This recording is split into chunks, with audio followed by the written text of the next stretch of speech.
Hello and welcome to Obscure Lens. Today we're going to play Silent Hill 2, one of my all-time favorite games.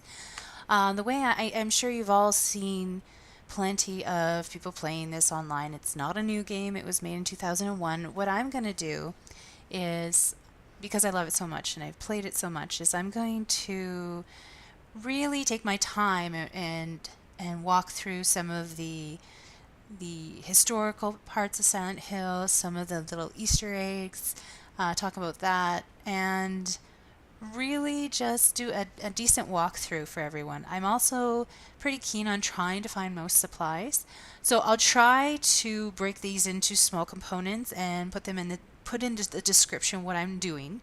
So if you're not interested in that segment of the game and you just want to get into the action, by all means. So we're going to start. This first part of the game is going to be, honestly, a lot of dialogue, a lot of building the story up, a lot of walking. So let's get started.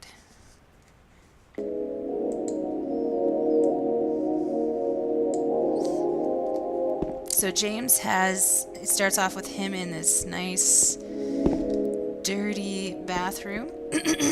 And if you've played this a couple times, and you're going for a different ending, like the UFO ending, this is the area where you would find one of the channeling stones.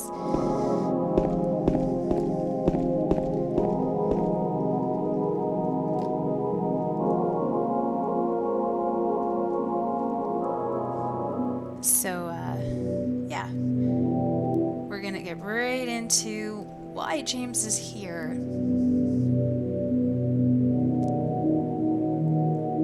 I'm playing this on my PlayStation 2. In my restless dreams, I see that town, Silent Hill. You promised you'd take me there again someday, but you never did. Well, I'm alone there now, in our special place, waiting for you.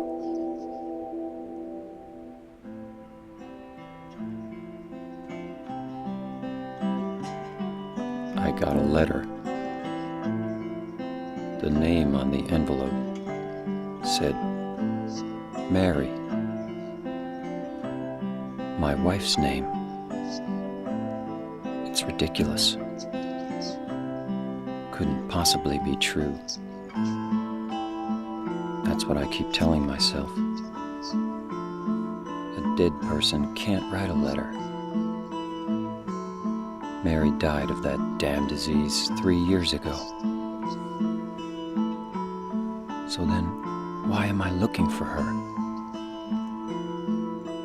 Our special place. What could she mean? This whole town was our special place. Does she mean the park on the lake? We spent the whole day there.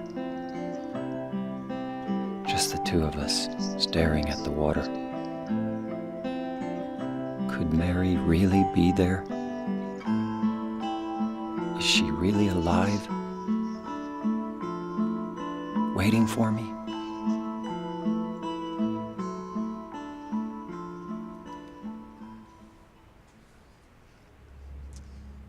So that's where we begin. James got a letter from his dead wife. Yeah, I'm playing this on the PlayStation 2, which, by the way, hooking up, trying to get game capture for is not an easy task.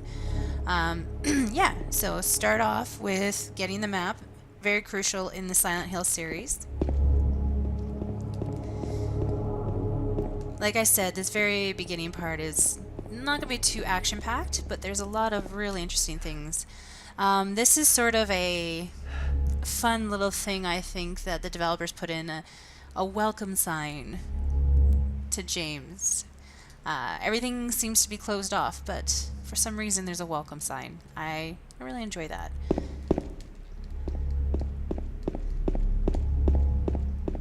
Toluca Lake, we're gonna, pardon me, I have a frog in my throat. Also, just a little warning, I do have a 7-month-old baby. He is asleep right now. So if you do hear anything, any crying or mumbling, that's what that is. Alright, camera angles are always fun. So the developers took a really big risk here when they made this. The very beginning of this game, we spend a lot of time just walking into town, and that's not normally a good way to, capture an audience. However, I feel that they did a really good job here. I mean, the first time I ever played this, the anticipation of waiting for something to jump out at you and having nothing to defend yourself, and then all these eerie sounds, just it weighs on you. And I find good horror is horror that really draws it out. The anticipation, the sound, the music, everything. To me, that is more terrifying than a jump scare. A jump scare is scary. Here, we're just going to save here. However, once you've gone through the jump scare, you've kind of expelled all that nervous energy, right? Here, I'm just going to save over that. So I was watching a really good YouTube video on what's wrong with horror movies today.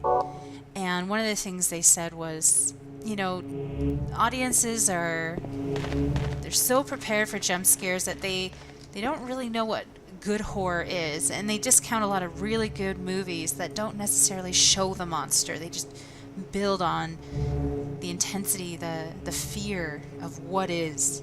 So anyway, let's keep moving.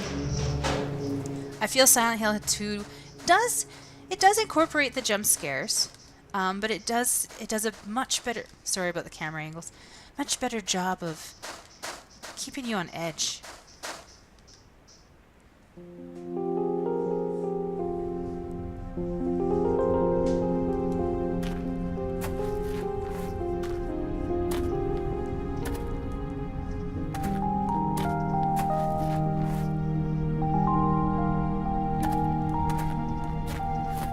Excuse me, Oh, I'm sorry. I No, was it's just... okay. I didn't mean to scare you. I'm kind of lost. Lost? Yeah. I'm looking for Silent Hill. Is this the right way? Yeah. It's hard to see with this fog, but there's only the one road. You can't miss it. Thanks. But Yes? I think you'd better stay away. This town, there's something wrong with it. It's kind of hard to explain, but Is it dangerous? maybe. And it's not just the fog either. Okay, It's... I got it. I'll be careful. I'm not lying. No, I believe you. It's just... I guess I really don't care if it's dangerous or not. I'm going to town either way. But why? I'm looking for... someone. Who is it? Someone... very important to me. I'd do anything if I could be with her again. Me too. I'm looking for my mama. I mean my mother. It's been so long since I've seen her. I thought my father and brother were here, but I can't find them either. I'm sorry. It's not your No, problem. I hope you find them. Yeah, you too. So she's a very important character in this, Angela. We don't know her name yet, but we'll figure it out later. Totally gave that away.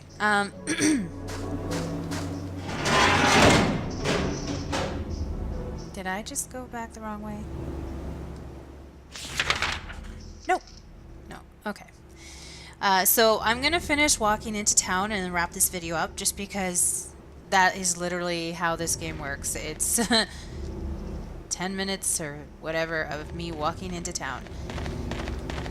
So she's an important character. She's also here for a reason. And if you notice the dialogue between the two of them, it was... neither one of them seemed to care that there was danger. They have some unfinished, unresolved issues that they have to deal with. So, by the way, if you do ever, complete this, I can't remember what the parameters are, but they're around this area. You can get a chainsaw, which I've done. It's a fun tool, but it's pretty slow and clumsy. It's just more for bragging rights. But as I was saying, anticipation. Right now, hearing the sound and the long walk in, I think it paid off for the developers when they made that decision. And like any good horror film, sometimes it's underappreciated. Some people have come to expect jump scares and intense gore. Oh, we're getting into town here. And that's not bad. But I feel that once I've been jump scared enough times and I've seen the monster and there's no more mystery to it, I've expended all my energy. All my fear's gone. And I find it less terrifying.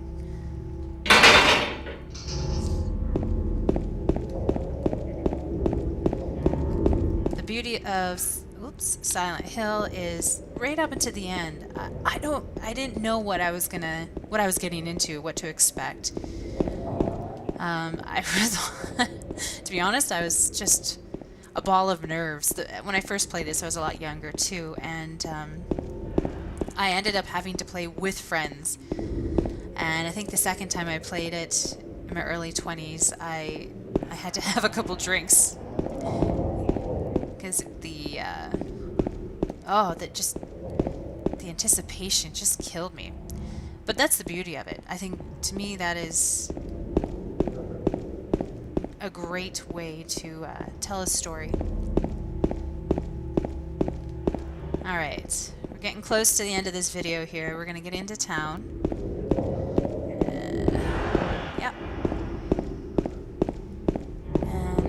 And I'll stop it there. Yeah, we're on Saunders Street and Wilts Road. We're right by the flower shop, and the next video I'm going to spend a lot more time collecting items and kind of exploring the town and going over a couple interesting things like the swamp monument and things like that. Alright, well, thanks for watching, and we'll see you in the next episode.